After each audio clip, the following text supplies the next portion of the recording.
하나님의 말씀은 시편 40편 1절에서 3절까지 말씀인데요. 우리 3절밖에 안 되기 때문에 함께 합독하면 좋겠습니다. 내가 여호와를 기다리고 기다렸더니 귀를 기울이사 나의 부르짖음을 들으셨도다. 나를 기가 막힌 웅덩이와 수렁에서 끌어올리시고 내 발을 반석 위에 두사 내 걸음을 견고하게 하셨도다. 새 노래 곧 우리 하나님께 올릴 찬송을 내 입에 두셨으니 많은 사람이 보고 두려워하여 여호와를 의지하리로다. 아멘. 오늘은 다윗이 지은 시편 40편의 말씀을 통해서 우울함을 이겨냅시다라는 제목으로 말씀을 나누겠습니다. 미국의 글로벌 여론조사 전문기관인 갤럽에서 2023년도 조사에 의하면 미국 성인의 17.8%가 현재 우울증을 가지고 있거나 치료를 받고 있다는 조사 결과가 나왔어요. 그런데 성인보다 청소년의 우울증 비율이 더 높다고 합니다. 그리고 남성보다는 여성의 우울증 비율이 더 높게 나왔어요. 여성이 남성보다 우울증이 좀 더 많은 이유는 아마도 생물학적인 요인 때문일 거예요. 여성들은 남성들이 겪지 않아도 되는 임상과 출산 그리고 또 폐경기를 통해서 이 남자보다 호르몬의 많은 변화에 따라서 여러 가지 감정이 좀 달라질 수가 있거든요. 또 심리적인 요인으로 볼 때 또 차이가 있습니다. 우리 남자들은 스트레스를 받으면 밖에서 많이 풀려고 막 그러잖아요. 운동도 하고 여러 가지 모임을 통해서. 그런데 여성들은 여러 가지 스트레스를 받으면 이 내적인 문제로 내부로 돌리기 때문에 남성들은 외부 행동을 통해서 그런 경향이 많기 때문에 여성들이 더 많은 스트레스를 받는다고 합니다. 여러분은 어떠신가요? 여러분은 마음이 항상 기쁘십니까? 아니면 때로는 좀 우울할 때도 있습니까? 이 시간 나에게 우울 증상이 있는지 한번 테스트를 해볼 거예요. 한번 살펴보시기 바랍니다. 첫 번째가요. 의욕이 없고 아무 이유 없이 피로하고 기분이 가라앉는다. 두 번째는요. 일상에서 흥미나 즐거움을 느끼지 못한다. 세 번째, 잠들기 어렵거나 자주 깨거나 많이 잔다. 네 번째, 피곤하거나 기운이 없다. 다섯 번째, 식욕 부진이나 급격한 체중 감소 또는 체중이 증가한다. 여섯 번째, 집중하기가 어렵다. 인터넷을 보든지 TV를 보든지 책을 읽는 게 좀 어렵다. 7번은요, 내가 형편없는 사람 같고 실패자라고 느낀다. 8번, 거의 매일 슬프다. 9번, 죽음에 대한 생각을 많이 한다. 요 9가지인데 또 하나가 있습니다. 그 마지막 10번째는요. 이게 있으면 중증 우울증일 가능성이 굉장히 높아요. 뭘까요? ANC 기쁨의 교회를 가는 것이 싫다. 요게 있는 분들은 우울증이 굉장히 심한 겁니다. 이 10가지 중에서 7가지 이상이 그냥 짧게 단기간에 그치는 것이 아니라 계속해서 지속적으로 반복되고 있다면 우울증으로 우리가 생각할 수 있어요. 특별히 요 끝에 7, 8, 9 요 3가지에 해당이 되시는 분들이 계시다면 좀 우울증 상담을 받으시는 게 좋습니다. 직접 저희 전문 의사를 찾아가도 좋고요. 아니면은 우리 목회자를 찾아오셔도 좋을 것 같아요. 최근 들어 마음이 우울하고 슬퍼지고 답답해지고 회의적이고 잠도 잘 못 자고 또 말수가 적어지고 무엇보다 내가 하찮은 존재같이 느껴지고 체중이 갑자기 늘거나 줄어들기도 하고 아름다운 자연을 봐도 별로 아름답게 느껴지지가 않는 거예요. 비관적이고 만사가 다 귀찮아지고 이유 없이 무기력하다면 우울증일 가능성이 있는 거죠. 하지만 우울한 마음이 든다고 다 우울증은 아니에요. 우울한 마음이 들었는데 장미꽃을 봤습니다. 장미꽃을 보자 여성들이 꼭 나를 보는 것 같아. 이런 마음이 있다면 우울증 아닙니다. 걱정하지 않으셔도 돼요. 우울증인 사람은 아름다운 꽃을 봐도 크게 감정을 잘 못 느껴요. 우울한 마음이 들었는데 예쁜 꽃을 보자 꼭 나를 보는 것 같아 하시는 분은 우울증이 아니라 공주병입니다. 저도 최근에 몸무게가 많이 늘었는데요. 그렇다고 우울증은 아니에요. 운동을 너무 안 해서 그냥 찐 거죠. 임시적인 우울감은요, 우울증과는 또 다른 거예요. 우울감이 있다고, 최근에 좀 우울한 일이 생겨서 우울감이 있다고 다 우울증은 아닙니다.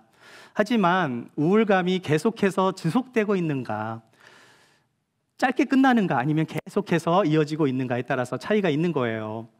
어떤 슬픔이나 비관적인 현상들이 한순간에 생겼다가 없어지는 것이 아니라 그런 슬픔들이 계속해서 끊임없이 지속되고 있는가에 따라서 우울감과 우울증이 구별이 되는 것입니다.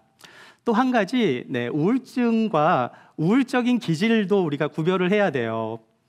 사람마다 우울적인 기질이 있는 분들이 계시거든요. 어떤 사람은 좀 덜 나타나고 어떤 사람은 많이 나타나기도 해요.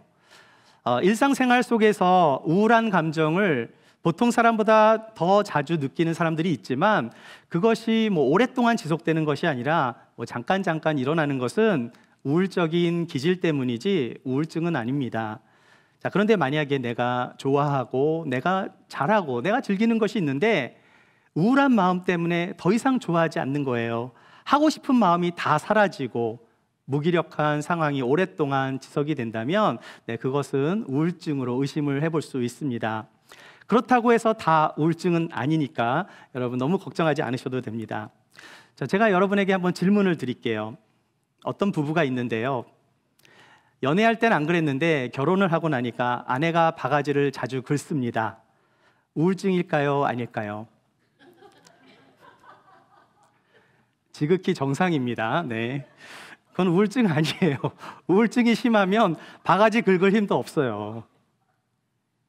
우울증을 영어로 디프레션이라고 하잖아요. 여러분, D에 해당하는 이 라틴어가요, 아래로라는 뜻이에요. 라틴어 프레메레의 뜻이 누르다, 압박하다, 강요하다라는 뜻인데요. 이 프레메레에서 프레스가 나온 거예요. 자, 그러니까 마음이 아래로 눌릴 만큼 프레스가 와서 생기는 증상이 디프레션인 거예요. 이것을 우리나라 말로 그렇게 바꿔 말하면 낙심하는 마음이라고 말할 수 있겠습니다. 낙심, 뭐죠? 마음이 떨어지는 거죠. 마음이 무너지는 것을 의미해요. 자, 그런데 이러한 낙심이 지속적으로 계속 오래가고 또 이것을 그대로 방치해버리면 이것이 우울증이 될 수 있는 것입니다. 우리 사랑하는 여러분, 혹시라도 지난 몇 개월 동안 낙심해 본 적은 없습니까? 최근에 어떤 환경이나 우울한 마음 때문에 낙심한 적이 없었나요? 혹시라도 있었다면 어떻게 우울함을 벗어날 수 있을까요? 오늘 본문은 다윗의 찬송시입니다. 여러분, 다윗 하면 뭐가 생각이 납니까? 하나님의 마음에 합한 사람이잖아요. 하나님께서 이 사람을 보니까 내 마음에 꼭 맞는 사람이라고 최고의 칭찬을 해주었던 성경에서 인정하는 가장 존경받고 위대한 왕 다윗. 하지만 다윗도 낙심에 빠졌던 사람 중에 한 사람이었어요. 오늘 2절 말씀의 앞부분을 보시면 나를 기가 막힌 웅덩이와 수렁에서 끌어주시고, 오늘 본문에서 다윗은 기가 막힐 웅덩이라는 단어를 사용하고 있는데요, 그가 기가 막힐 웅덩이와 깊은 수렁에 빠졌었다는 적이 있었다라는 것을 설명하고 있는 거예요.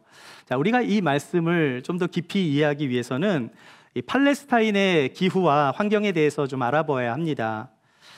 원래 팔레스타인 지역은요, 강우량이 좀 적거든요. 섭씨 40도가 넘는 무더운 긴 여름철에는요, 비가 내리질 않아요. 그러다가 늦은 가을과 또 겨울철 그리고 봄철에만 소량의 비가 내리는데요. 그래서 이스라엘 사람들은 비가 적게 내리니까 땅을 파서, 구덩이를 파서 겨울철에 내리는 그 비를 저장해서 식수로 사용하고 또 농사를 위해 그 물을 썼어요. 자, 사진을 한번 보겠습니다. 여기 보시면 웅덩이가 이렇게 깊게 파져 있죠. 이거를 보르라고 하는데 히브리어로 이 웅덩이 사진입니다. 자, 문제는요, 건조한 여름철에는 웅덩이의 물이 다 말라버리는 거예요. 그러면 어떻게 될까요? 진흙만 남게 될 텐데, 자, 이게 진흙이 미끌미끌하잖아요. 물이 있었던 곳이니까. 자, 사람이 잘못해서 이러한 웅덩이에 빠지게 되면 어떻게 되겠습니까? 다른 사람이 구출해주지 않으면 자기의 힘으로 올라오지 못하는 거예요. 진흙 속에 한번 빠지게 되면 미끄럽기 때문에 발버둥을 치면 칠수록 더 깊은 진흙 속에 빨려 들어가서 잘못하면 죽을 수도 있는, 누가 구해주지 않으면 죽을 수도 있는 아주 위험한 곳이 바로 웅덩이와 수렁인 거예요. 여러분, 요셉이 이집트로 내려가는 미디안 상인에게 노예로 팔려갔었잖아요. 형들이 요셉을 시기해서. 자, 이때 형들이 요셉을 어디에다 뒀습니까? 구덩이에 빠뜨렸잖아요. 못 도망가게. 자, 그래서 요셉은 이런 진흙 구덩이 속에 갇혀 있었던 거예요. 뭐 웅덩이라든지 수렁이라는 단어가 뭐 우리나라 사람에겐 좀 생소하게 들리진 몰라도 사막에 사는 사람들에게 있어서 이곳은 생명을 위협하는 아주 무서운 곳이 되는 것입니다. 자, 그렇다면 만약 우리가 이처럼 마음이 낙심하여 마치 웅덩이에 빠진 것처럼, 마치 수렁에 빠진 것처럼 절망적인 상황을 경험한다면 이런 우울감을 벗어나기 위해서 우리는 무엇을 해야겠습니까? 우울함을 이겨내기 위해서 첫 번째 해야 되는 것은요, 하나님께 기도하며 응답을 기다려야 합니다. 우리 1절 말씀 같이 읽어보실까요? 시작. 내가 여호와를 기다리고 기다렸더니 귀를 기울이사 나의 부르짖음을 들으셨도다. 다윗은 마음이 낙심할 때 하나님께 부르짖었어요. 자, 그런데 그냥 기도만 한 게 아니고요, 다윗은 하나님의 응답을 기다렸습니다. 뭐라고 고백했어요? 내가 여호와를 기다리고 기다렸다. 그냥 부르짖은 것만이 아니에요. 다윗은 응답하실 하나님을 기다린 거예요. 그런데 어떤 문제로 내 영혼이 낙심하고 있습니다. 자, 우리가 어떤 일 때문에 정말 낙심하고 마치 웅덩이와 수렁에 빠진 것처럼 그런 상황이 올 때 우리는 어떻게 해야 합니까? 여러분이 수렁에 빠졌어요. 빠졌으니까 어떻게 해야 합니까? 부르짖어야죠. 날 좀 살려달라고. 그렇죠? 내가 웅덩이에 빠졌습니다. 나를 좀 구해주세요. 주변 사람한테 알려야 되잖아요. 가만히 혼자서 고민하고 자기 문제를 그냥 끌어안고 끙끙대며 아무것도 하지 않으면 혼자 힘으로는 수렁에서 나올 수가 없는 거예요. 수렁에 빠졌다면 누군가의 도움이 절대로 필요한 것입니다. 우리가 살다 보면 어려움을 당할 때가 있어요. 육신의 질병을 당할 때도 있고요, 경제적인 어려움을 겪을 때도 있고, 때로는 어떤 말할 수 없는 고민이 때문에 사정으로 인해서 끙끙 앓면서 그렇게 힘들게 고민할 때도 있습니다. 자, 그런데 우리 주변에는 나를 도와줄 수 있는 분들이 한두 명은 반드시 있게 마련이에요. 모든 사람들에게 나의 속마음을 다 보여줄 필요는 없지만 최소한 내 마음을 이해해주고 속마음을 털어버릴 수 있는 사람이 한두 사람쯤은 아마도 모두 있으실 거예요. 그런데 여러분, 우리 주변에 한두 명이라도, 단 한 사람이라도 나의 마음을 이해해주고 내 속마음을 나눌 수 있는 사람이 있다면 우울함에서 벗어날 수 있어요. 자, 그래서 교회 공동체가 필요한 것입니다. 특별히 우리 ANC 기쁨의 교회는요, 목회자가 2명이나 있고 사모님이 3분이나 계세요. 도움을 요청하면 바로 달려가서 도와드릴 수 있는 사역자가 5명이나 되는 거예요. 여러분, 개척교회가 왜 좋습니까? 개척교회가 좋은 이유는 교인 대 목회자 비율이 그렇게 많지가 않아요. 큰 교회에 가보면 목회자 한 가정에 뭐 교인이 막 100명, 200명 이러는데요. 네, 우리 교회는 교인의 25%가 사역자예요. 얼마나 좋습니까? 아직 교회가 작을 때 자주 애용하시기 바랍니다. 교회가 커지면 도움을 요청해도 웨이팅 리스트에 올라가야 돼요. 자, 그런데 아무리 목회자가 많아도 속마음을 닫아버리고 오픈을 하지 않으면 도와줄 수가 없는 겁니다. 만약 오픈을 하는 것이 너무나 두렵고 속마음을 나눌 사람이 정말 한 사람도 없다고 생각된다면 사람에게 하지 마시고 하나님께 부르짖으시기 바라요. 하나님은 어떤 분이십니까? 우리를 도우시고 우리를 지키시는 하나님이세요. 자, 그래서 시편 말씀을 보시면 여호와께서 너를 지켜 모든 환난을 면하게 하시며 또 내 영혼을 지키시리로다. 이 말씀 믿으십니까? 하나님은 우리를 도우시고 지키시는 분이세요. 다윗이 1절에서 뭐라고 고백했습니까? 내가 여호와를 기다리고 기다렸더니 귀를 기울이사 나의 부르짖음을 들으셨도다. 하나님은 우리의 기도를 들으시는 하나님이십니다. 다윗은 자기 힘으로는 도무지 해결할 수 없는 정말 위기의 상황 속에서 하나님께 부르짖은 거예요. 기도를 한 것입니다. 그 결과 하나님은 그를 웅덩이와 수렁, 그것도 그냥 웅덩이와 수렁이 아니고요, 기가 막힐 웅덩이와 수렁에서 다윗을 구원해 주셨어요. 혹시 여러분 중에 기가 막힐 웅덩이와 수렁에 빠지신 분들이 계시다면 하나님께 부르짖어 보세요. 믿는 사람이라면 어려움이 찾아올 때 기도를 해야 하는데, 그런데 우울함이 너무나 심하게 되면 사실 기도하는 것도 귀찮아서 기도할 마음을 갖지 못할 수도 있어요. 또 우리가 힘들게 기도를 하지만 내가 응답이 없게 된다면 기다림을 쉽게 포기해 버릴 수도 있어요. 자, 그런데 여러분, 성경의 위대한 인물 중에서도 이처럼 낙심에 빠져서 아무것도 하지 못했던 사람들이 있습니다. 대표적인 사람이 누굽니까? 엘리야예요. 여러분, 엘리야는 구약 선지자 중에 모세와 더불어 가장 하나님의 능력을 많이 체험하고 정말 많은 역사를 했던 그런 선지자 중에 한 사람입니다. 그러한 엘리야가 갈멜산에서 바알 선지자 450명과 아세라 선지자 400명과의 대결에서 승리를 거둬요. 자, 그런데 그 북이스라엘의 왕후인 이세벨이 그를 죽이겠다고 위협하자 어떻게 합니까? 엘리야가요, 그 용감무쌍한 엘리야가 남쪽으로 계속 도망가서 유다의 가장 남쪽에 있는 브엘세바까지 도망을 가게 돼요. 그런데 그것도 안심이 안 됐는지 광야로 들어가 하룻밤 길을 더 가서 로뎀나무 아래에서 완전히 탈진하여 쓰러지고 맙니다. 그리고 나서 엘리야가 그 절망과 탈진 속에서 절규를 하듯이 하나님께 탄식해요. 우리 열왕기상 말씀 함께 읽어볼게요. 시작.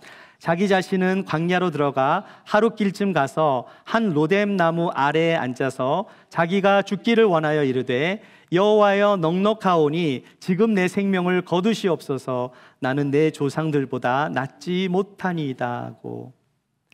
하나님의 능력의 종 엘리야도 죽고 싶은 마음이 있었다라는 거예요. 자, 그런데 문제는 엘리야뿐만이 아니에요. 여러분, 요나 선지자 기억하십니까? 요나가 뭐라고 고백했죠? 한번 같이 읽어볼까요? 시작. 여호와여, 원하건대 이제 내 생명을 거두어 가소서. 사는 것보다 죽는 것이 내게 나음이니이다. 얼마나 마음이 낙심했으면 그 하나님의 선지자라는 사람들이 죽고 싶다는 고백을 했겠어요. 여러분, 이런 일들은 선지자들뿐만이 아니에요. 믿음의 사람들, 목회자도 낙심에 빠질 때가 있고요, 믿음이 있다라는 우리 성도님들도 낙심에 빠질 수가 있습니다. 자, 그런데 다른 게 뭘까요? 믿음의 사람들이 다른 건 뭘까요? 그것은 비록 낙심에 빠질 수는 있지만 하나님께로 나아갔다는 게 달라요. 우리 시편 43편 말씀 같이 읽어볼까요? 시작. 내 영혼아, 네가 어찌하여 낙심하며 어찌하여 내 속에서 불안해하는가? 너는 하나님께 소망을 두라. 믿음의 사람은 어떤 사람이에요? 하나님께 소망을 두는 사람인 줄 믿습니다. 엘리야도 요나도 사는 것보다 죽는 게 더 낫다고 생각하는 그런 절망적인 상황 속에서, 그럼에도 불구하고 엘리야와 요나도 하나님께 나아가 기도하고 있는 거예요. 비록 너무나 힘들고 죽고 싶은 상황이지만 하나님께 나아가 호소하고 있는 거예요. 하나님께 소망을 두고 부르짖고 있었다라는 사실입니다. 사랑하는 여러분, 하나님은 긍휼의 하나님이세요. 하나님은 우리의 모든 것을 다 아시고 이해하십니다. 비록 내가 잘못해서 낙심하는 일이 생겼다 할지라도 하나님은 그 마음까지 이해해 주세요. 하나님은 그렇게 부르짖는 그들의 기도에 모두 응답해 주셨기 때문에 다윗이 웅덩이와 수렁에서 그 빠져 있을 때 끌어주셨고요, 엘리야에게는 천사를 보내서 도와주셨고요, 요나에게는 박넝쿨을 준비해 주셨어요. 우울한 마음이 있습니까? 하나님께 부르짖는 여러분이 되시기를 축복합니다. 우울함을 벗어나기 위해서 우리 두 번째로 해야 하는 것은요, 우울함의 근원이 어디에서 왔는지를 분별해 하셔야 돼요. 여러분, 하나님을 향한 기도가 짧은 시간에 해결받을 수 있는 최선의 선택이라면 지속적인 우울함이 왔을 때 이것을 벗어나는 방법은 이 우울함의 근원이 어디에서 왔는가를 우리가 알아야 돼요. 여러분, 마음이 우울할 때 여러분은 어떻게 하세요? 여러분의 삶을 좀 돌아보셔야 돼요. 나를 우울하게 빠뜨리는, 우울하게 만드는 이게 무엇인지를 생각해 봐야 하는 거예요. 여러분, 많은 경우에 우리의 삶을 돌아보면 크게 세 가지 정도 이유 때문에 우울함이 찾아오는 것을 경험하게 됩니다. 첫 번째는 상실감에서 오는 우울함이라고 할 수 있을 거예요. 내가 소중하다고 생각하는 것, 내가 의존하는 것이 사라질 때, 내가 정말 사랑하고 많이 생각하는 것이 갑자기 없어지고 사라질 때 우울한 마음이 밀려올 수 있는 거예요. 경제적인 이유, 물질적인 상실감도 그런 이유가 될 수 있습니다. 명예가 한순간에 사라지고 자신의 자존감을 잃어버릴 때 그렇게 상심하게 될 수 있죠. 사랑하는 사람을 잃어버리게 되거나 인간관계가 잘 이루어지지 않을 때 우울함이 찾아올 수 있습니다. 내가 일하는 직장에서 또 동료와 상사와 여러 가지 문제가 생길 때 우울할 수 있습니다. 가정에서 부부간의 어려움이 찾아올 수도 있고요. 자녀의 문제 때문에 부모가 우울해할 수도 있는 거예요. 또 가족 중에 몸이 아파서 지속적인 돌봄이 필요할 때, 또 그리고 나이가 들면서 이전 모습을 점점 잃어갈 때 우울한 마음이 들 수 있어요. 또 우리가 이민자로 살아가면서 낯선 이국 땅에서 살면서 겪어야 하는 많은 여러 가지 어려움으로 인해서 우리는 우울한 마음이 올 수 있습니다. 두 번째는 염려와 걱정에서 오는 우울함이에요. 자, 그런데 이 염려와 걱정은요, 조금만 다른 시각으로 보면은 이거는 극복할 수 있습니다. 여러분, 심리학자인 어닌 젤린스키가요, 그의 책 Joy of Not Working이라는 책에서 이렇게 말을 해요. 여기 40%가 되는 이 걱정은요, 우리 현실에서 일어나지 않는 걱정이랍니다. 대부분의 40%가.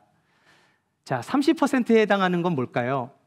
이 걱정들은 이미 일어난 일에 대한 걱정이래요. 22%에 해당하는 걱정은 뭘까요? 별로 중요하지 않은 사소한 고민인 거죠. 그러면은 벌써 몇 %예요? 92%. 요 4%는요, 이거는 아무리 걱정해도 해결할 수 없는 일들. 그러니까 걱정할 필요가 있습니까? 없습니까? 걱정해도 안 이루어질 일들이에요. 나머지 4%, 이게 뭐예요? 요 나머지 4%가 우리가 바꿀 수 있는 염려와 걱정인 거예요. 자, 그러니까 쉽게 말해서 결론이 뭡니까? 우리가 하는 걱정의 96%는 쓸데없는 걱정이라는 거예요. 근데 우리는 수많은 그 퍼센테이지를 일어나지도 않을 일을 미리 걱정하는 경우가 얼마나 많습니까? 그것 때문에 나에게 우울함을 주고 있다면 우리는 여기서 스탑을 할 수 있어야 하는 거예요. 때로는 우리가 나이가 들면서 생기는 문제로 인해 우울할 수 있거든요. 옛날에는 괜찮았는데 걷는 것도 좀 힘들어지고 올라가는 것도 좀 힘들어지고 관절도 아프고 여러 가지 아플 수가 있는데요. 그런데 한번 생각해 보세요. 이 모든 게 다 하나님의 자연의 이치잖아요. 이거는 부정할 수 없는 것이기 때문에 있는 것을 그대로 받아들이면 극복할 수 있는 것입니다. 언젠가 주님 만나는 날이 오면 다 해결이 될 거예요. 그것은 자연스럽게 받아들이시면 되는 겁니다. 세 번째는 뭐가 있을까요? 세 번째는 마음의 상처에서 오는 우울감입니다. 우리가 인생을 살아오면서 때때로 외부로부터 받는 상처 때문에 우울함이 찾아올 수 있어요. 하나님이 아름답게 지으신 이 세상에 죄가 들어왔잖아요. 그 다음부터 우리는 죄의 영향 속에서 우리는 살고 있는 것입니다. 요즘 세상 한번 보세요. 얼마나 자연재해, 전쟁과 총기 사고, 미국에 굉장히 많죠. 살인 사건, 각종 범죄들, 이런 일들 보면은요, 굉장히 마음이 다운되기도 해요. 다 죄의 결과입니다. 죄의 결과는요, 그것으로 그치는 게 아니에요. 이것이 상처로 이어져요. 때로는 내가 잘못해서 다른 사람이 상처를 받을 수도 있고, 다른 사람의 잘못 때문에 내가 상처를 받을 수도 있는데요, 이러한 상처 때문에 우울함이 찾아오는 것입니다. 인간관계에서도 억울한 일을 당할 때 우울한 마음이 생기고요, 스트레스를 너무나 많이 받으면 또 화가 나기도 하고 분노하게 되기도 하고요, 지나간 일들, 그 일들 때문에 자책하기도 하고 죄책감 때문에 괴로워하기도 합니다. 어떤 사람들은요, 완벽주의 때문에 힘들어하시는 분들도 있어요. 너무나 완벽해, 모든 게 다 완벽하게 돼야 되는데 그렇지 못하니까 우울한 거예요. 모든 게 완벽해야지만 마음이 풀리는데 너무나 의무감이 강하기 때문에 잘 안 되니까 우울한 마음이 드는 것입니다. 자, 그렇다면 하나님께서 우리를 보실 때는 어떻게 우리를 보실까요? 여러분, 하나님은 우리를 어떻게 보실까요? 하나님은 우리들을 그래 평생 그렇게 우울하게 살아라 그러라고 우리를 만드신 걸까요? 하나님께서 하나님의 자녀인 우리들이 날마다 우울해하며 살기를 바라시겠습니까? 그렇지 않아요. 하나님이 원하시는 것은 비록 세상이 이처럼 힘들고 어려운 세상이라 할지라도 날마다 주님과 동행할 때 하나님은 기쁨과 감사를 주시기 원하시는 거예요. 우리가 지난주에도 나누었지만 같이 한번, 이건 매일 읽어도 돼요. 암송하세요. 읽어보겠습니다. 시작. 항상 기뻐하라, 쉬지 말고 기도하라, 범사에 감사하라, 이것이 그리스도 예수 안에서 너희를 향하신 하나님의 뜻이니라. 여러분, 하루에 한 번씩 이 말씀 암송하시기 바랍니다. 하나님의 뜻이 뭐예요? 항상 기뻐하고 쉬지 않고 기도하고 범사에 감사하는 것이라면, 만약 우리에게 기쁨이 사라질 때, 기도할 수 없을 때, 감사가 사라질 때 하나님의 뜻이 이거구나 하면서 우리의 생각과 마음을 바꿔야 하는 거예요. 여러분, 심리학에도요, Cognitive Behavior Therapy라는 게 있어요. 우리나라 말로 하면은 인식 행동 치료법이라고 할 수 있겠는데요, 우리가 몸은 안 따라와도 생각은 할 수 있잖아요. 포지티브한 생각. 자, 그런데 여러분, 내가 똑같이 좋은 일을요, 나쁜 것은 습관이 잘 되는데 좋은 건 또 습관이 왜 안 되는지 잘 모르겠어요. 항상 기뻐하라고 말씀하고 있는데, 여러분, 하루에 항상 기뻐함을 계속해서 지속되게 기도하고 기뻐하고 감사하고 21일만 해보세요. 왜 21일인가? 사람의 뇌의 구조가요, 21일 동안 지속적으로 반복하면 그것이 습관화가 돼서 좋은 영향이 나의 삶에 자리를 잡게 된대요. 힘들고 어려워도 이 말씀을 21일만 외워보세요. 여러분의 삶에 변화가 있을 거라고 생각합니다. 사실 모든 일에는 원인이 있어요. 우울한 마음의 원인이 무엇인지 한번 자가 진단을 해보세요. 무엇으로요? 이 말씀을 가지고. 하나님의 뜻은 기뻐하는 것인데 기뻐하지 못하고 있는 이유가 무엇인가 진단해 보세요.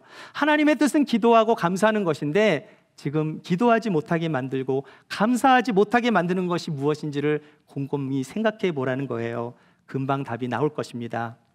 그렇게 진단해서 문제의 원인을 찾으시면 그 다음에 하나님께로 나아가 보세요. 왜 그렇습니까?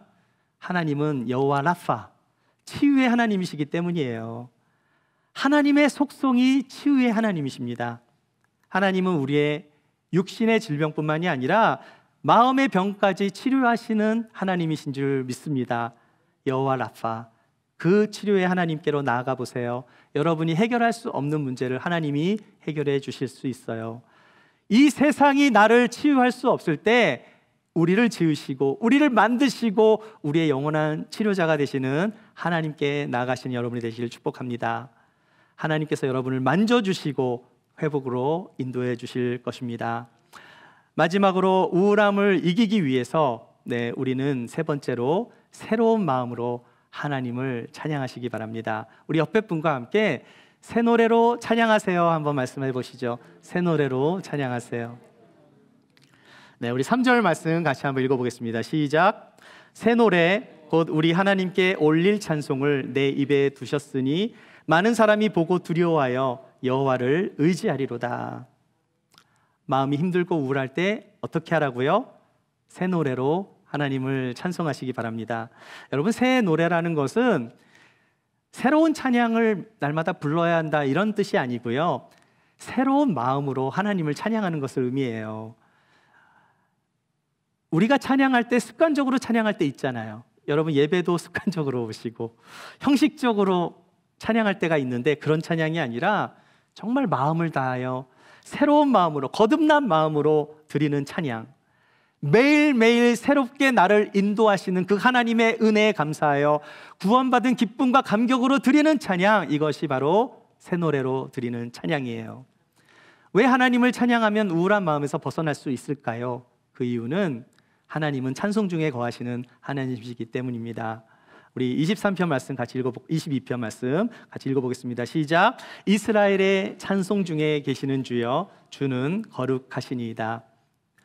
하나님은 찬송 중에 거하시는 하나님이세요. 새 노래로 하나님을 찬양할 때, 새 마음으로 하나님께 나아갈 때 하나님의 임재를 경험하게 되는 것입니다. 우리의 영혼에 하나님이 역사하시고 하나님의 임재가 임하면 어떻게 되겠습니까? 하나님의 영으로 가득 채워지게 되면 내 힘으로 내가 해결할 수 없는 일을 성령께서 도와주시는 거예요. 우울한 마음이 바로 사라지게 되는 것입니다. 찬양을 드리며 하나님의 임재를 경험할 때 낙심하던 마음이, 그 슬픈 마음이 기쁨과 감사로 바뀌게 될 줄 믿습니다. 우리 사랑하는 여러분, 찬양은 우울한 마음을 이기게 하는 가장 강력한 무기예요. 우울한 마음이 들 때 하나님을 찬양하십시오. 그냥 의무적으로 하는 찬양이 아니라 새 노래, 새 마음으로, 전심으로 하나님을 찬양해 보세요. 여러분의 마음에 기쁨이 찾아오게 될 것입니다. 하나님은 우리를 절망 중에서 소망으로 바꿔주시는 하나님이세요. 우울한 마음에서 벗어나길 원하십니까? 슬픔이 찬송이 되고 낙심을 기쁨으로 바꿔주시는 하나님께 나아가세요. 하나님이 여러분을 기가 막힌 웅덩이와 수렁에서 건져내 주실 것입니다. 어떠한 어려운 상황 속에서도 여러분을 버리지 않습니다. 하나님은 여러분을 지금도 꼭 붙잡고 계시는 줄 믿습니다. 우리와 늘 함께 하시는 하나님을 바라보세요. 우리를 구원으로 인도해 주시는 하나님을 신뢰하고 믿으며 모든 간구를 들으시는 하나님께 여러분의 아픔과 슬픔을 다 아뢰며 무기력함과 우울함에서 벗어날 수 있는 저와 여러분이 되시기를 주의 이름으로 축원합니다.